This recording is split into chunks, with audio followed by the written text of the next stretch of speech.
Today we're going to focus on just the cleansing and protection against malicious entities, whether that be something that is a current active threat or something that you're talking about just kind of protecting in general, in the future for what may or may not come to pass.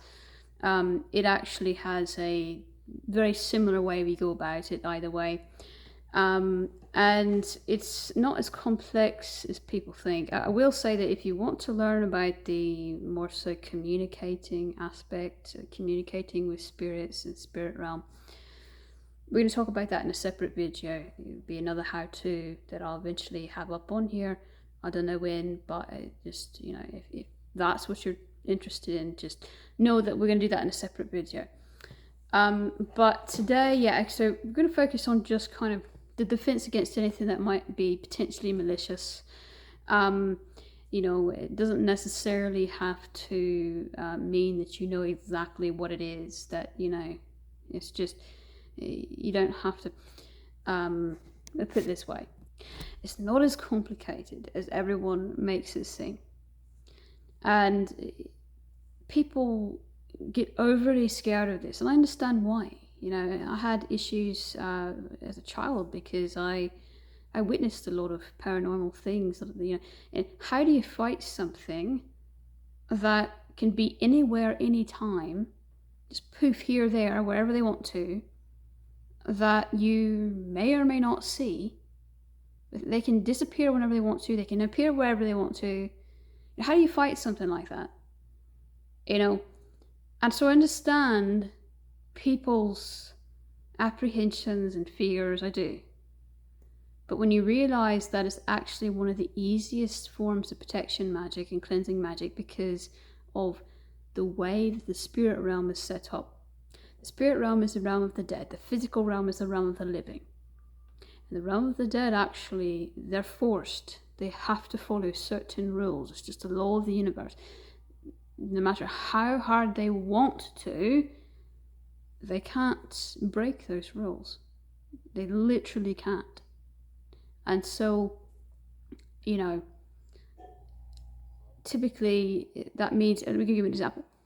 Somebody that, they're trying to possess, they literally cannot possess them. Full on possess. No, oppression is different. They cannot full on possess somebody if they aren't given permission by that person. Now, there's a really rare, very rare circumstance with many, many layers of technicalities where technically, no, the spirit can't force their way in ever. But if the universe will allow it, because somebody is in a threefold. Threefold basically is their punishment from the universe for doing something bad to somebody else, and it's said to be 3 times more painful, 3 times longer than what they did, and it parallels whatever they did to somebody. So if they're in the midst of that, or if they're just somebody who's immensely, has just a terrible ill intent, their heart is just evil, they have no protection. Innocents have protection, but they don't. And so they're easy prey. And even though technically a spirit still can't do it on their own, by themselves usually, without permission, technically, because they don't have any protection, because they're evil, because the universe doesn't give a fuck about them, basically, and is really pissed off at them also, because the universe will allow it, and because they have no protection, these two things, technically, a person in the realm of the living can say, oh, you want to possess said evil bastard? Okay, I give you permission to possess said evil bastard. But it has to be someone in the living physical realm to grant that permission to the other person who has no protection because they're evil and because the universe allowed it. If the universe doesn't allow it, that third party person basically can say, oh yes, you have permission, but it won't work because the universe didn't allow it. So many layers I'm talking about with this. How difficult it is to even get a spirit to full on possess, somebody of immense malice, let alone somebody pure intent. So don't worry. That's what I'm trying to say. Do not worry about something like that. That's the least of your worries. However, they can try and trick you, because it's not always about sitting there going, yes, I grant you permission to do whatever the fuck you want to with my body. Sometimes it's a little less obvious. Sometimes they try to convince you that nothing you can do will work, and that you have no power and you have no way to stop it, and therefore you believe that you have no choice, and therefore technically, because you believe that you cannot say no, technically you never did say no. And if you never said no, then that leaves it up to them to decide. So, sometimes, yeah, you can be tricked into it, but as long as you know that the physical realm has the ultimate power to prevent something from possessing them, then of course you won't be tricked by that. I will say that it's very much mind over matter, what we think we make happen. And so if you're sitting there trying to do a cleansing of something, and you're saying, okay, I'm going to cleanse this, it's going to be set in stone, it's never going to come back, nothing can come back, not even something else, unrelated to this spirit, anything. I'm going to cleanse it from everything. If you're thinking that all inside your head, and at the same time you're going, there's no way this is going to work, there's no way this is going to, I can't pull this off, there's no way, this is stupid, then those two thoughts are going to cancel each other out, and all of a sudden nothing works. So you really have to put your foot down and believe in what you're saying and what you're doing. You can do all the rituals you want to, but at the end of the day, if you do everything by the books and you don't believe in it, it will not work. It'll fall apart, because that intent, your two thoughts are combating each other and cancelling one another out. And it's really not that, you don't always have to do a ritual. I mean, sometimes it's as simple as just sitting there and screaming no. I mean, literally. It can be as simple as that.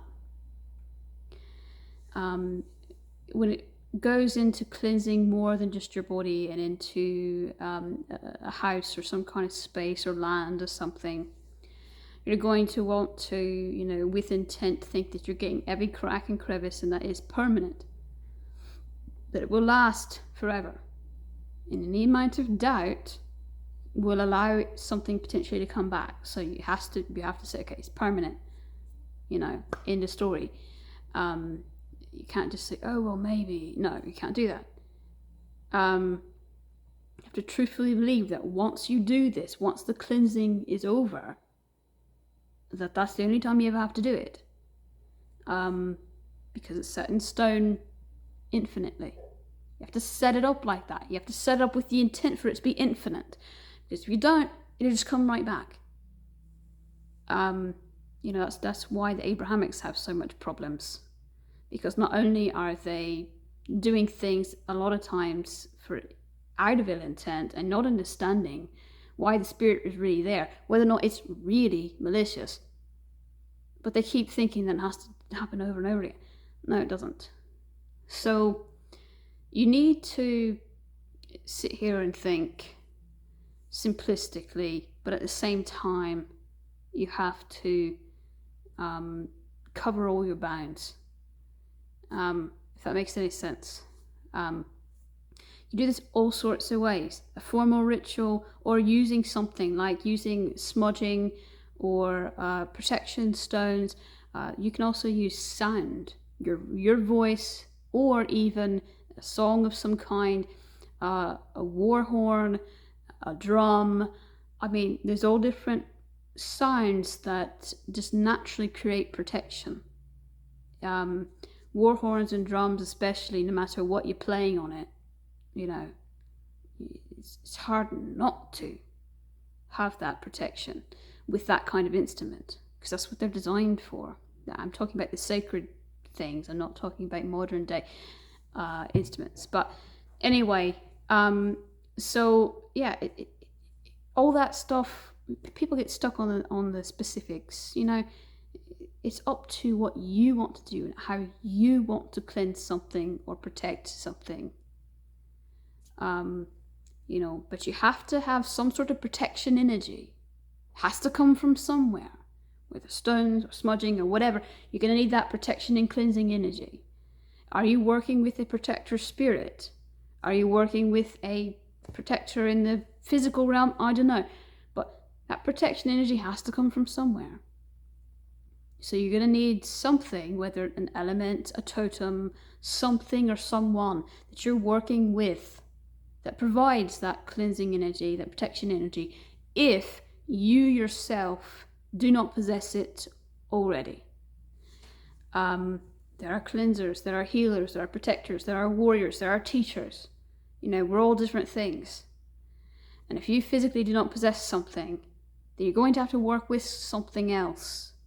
You know, whatever that may be. It could literally just be a crow sitting on a tree out in the forest that gives you its magic. I don't know. I was really random. I just spit something out, you know.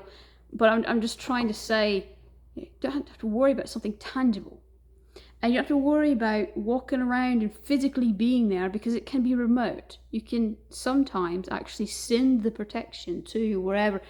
I could just sit here and have that field of energy, as long as I'm thinking about it, having that field of energy penetrate everywhere I want it to penetrate, whether that's 5 feet away from me or whether it's 5 miles from me.